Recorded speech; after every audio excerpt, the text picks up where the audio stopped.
The city buzzed beneath the crimson glow of the evening sun as it sank behind a skyline of glass and steel. On the rooftop of an old parking garage, far from the rhythm of life below, a girl named Emily stood alone, her figure frail against the wind. At just 21, she had carried more weight than most twice her age. With her hands trembling and eyes glassy, she stared down at the street below, the sounds of the world muffled by the storm in her chest. Each heartbeat was a scream, each breath a war she had been fighting for far too long. Her clothes fluttered gently in the wind, her long brown hair swaying across her face as if trying to shield her from the decision she was about to make. The city lights blinked, but none of them felt like hope. And then, in a twist of fate, a voice, deep, firm, and yet full of compassion, cut through the wind like a thread of light in the darkest moment. "Not today," Emily flinched. She turned slowly, her eyes meeting those of a stranger. A man stood there, holding a little girl's hand, his face weathered by years of struggle, but his eyes held stories of survival and strength. "Not today," he repeated gently, stepping closer but not too close. The girl beside him, maybe 6 or 7, held a toy rabbit tightly to her chest, looking at Emily not with fear, but with innocent curiosity. "I know what that feels like," the man said, placing a comforting hand over his heart. "I stood on a bridge once, thinking there was nothing left. That nobody would miss me. That the world would keep turning like I was never here. But someone told me something that saved my life. And now," he paused, gently nudging his daughter forward, "now I have her." Emily stared at them, her breath caught. No one had ever looked at her like that, like she mattered. "What's your name?" the little girl asked, stepping toward her. Emily's lip quivered, her voice barely a whisper. "Emily." The girl smiled, bright and soft. "Hi, Emily. I'm Grace." "You're pretty." The words, so simple and pure, cracked the dam in Emily's heart. Tears spilled down her cheeks. No one had called her pretty in years. Not since her mother died. Not since her boyfriend left, not since she lost her job, her apartment, her worth. The man introduced himself as Adam, a single dad working 2 jobs, raising his daughter alone after his wife died during childbirth. "It's not easy," he admitted, "but we keep going. We fight through every storm." Emily slowly backed away from the edge. Adam didn't grab her, didn't rush her. He simply talked, about life, about pain, about healing. He shared stories of nights spent crying in silence, of moments he wanted to give up but didn't because of the little soul now holding his hand. "You don't have to be okay right now," he said, stepping closer. "But you do have to give tomorrow a chance. You never know what it might bring." Emily sobbed, collapsing to her knees. Grace ran to her, wrapping her arms around her neck like they had known each other forever. And in that moment, Emily wasn't invisible. She wasn't broken. She was human. She was seen.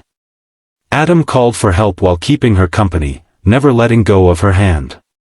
The night that started with silence and despair ended with police officers helping her down gently, paramedics checking her, and Grace slipping a small drawing into her hand, a crayon picture of Emily standing beside her and her dad. Underneath it, written in shaky handwriting, "Your family now." Emily was taken to a safe place that night, where for the first time in months, she slept in a warm bed, surrounded by kindness. And for the first time, she wanted to wake up. To be continued. Chapter 2 coming up. Before that, if this story touched your heart, please make sure to subscribe to our channel. Your support helps us share more real, powerful stories that inspire and heal.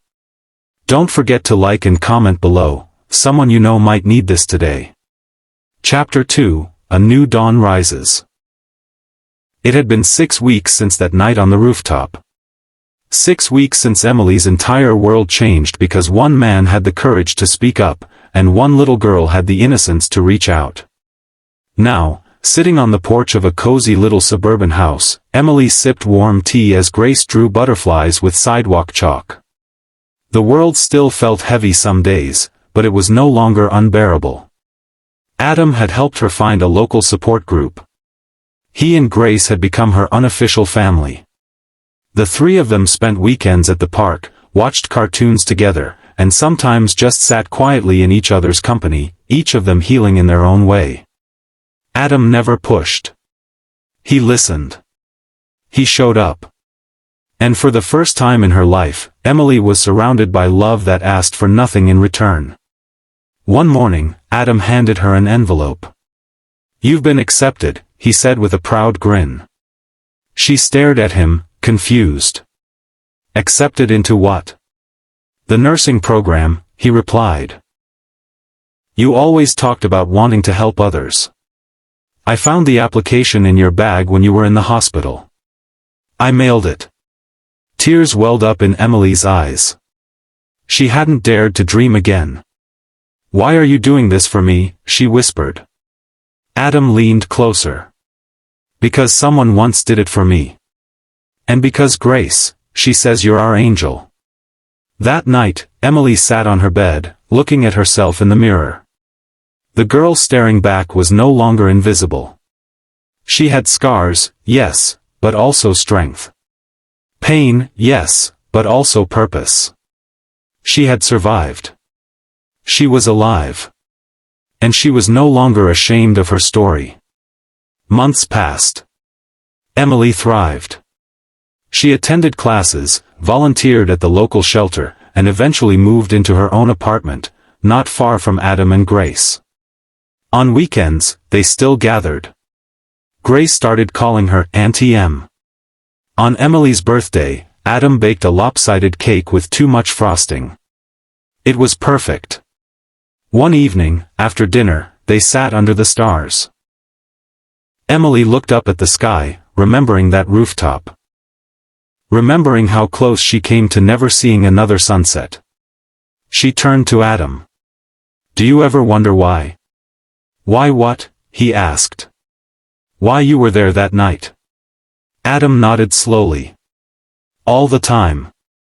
But maybe it wasn't about saving someone. Maybe it was about finding someone too." They smiled at each other, and in the silence that followed, something deeper bloomed, unspoken but understood. Emily had found more than healing. She had found home. And in the darkness that once tried to claim her, a single voice had lit a spark. Not today, those words had saved her. Now, she used them to save others. She began speaking at mental health events, sharing her story, reminding people that they mattered. That no pain was permanent. That no night lasted forever. And every time someone asked her how it all changed, she would smile and say, "A little girl gave me a drawing. And her dad gave me tomorrow." If you were moved by this story, don't forget to subscribe.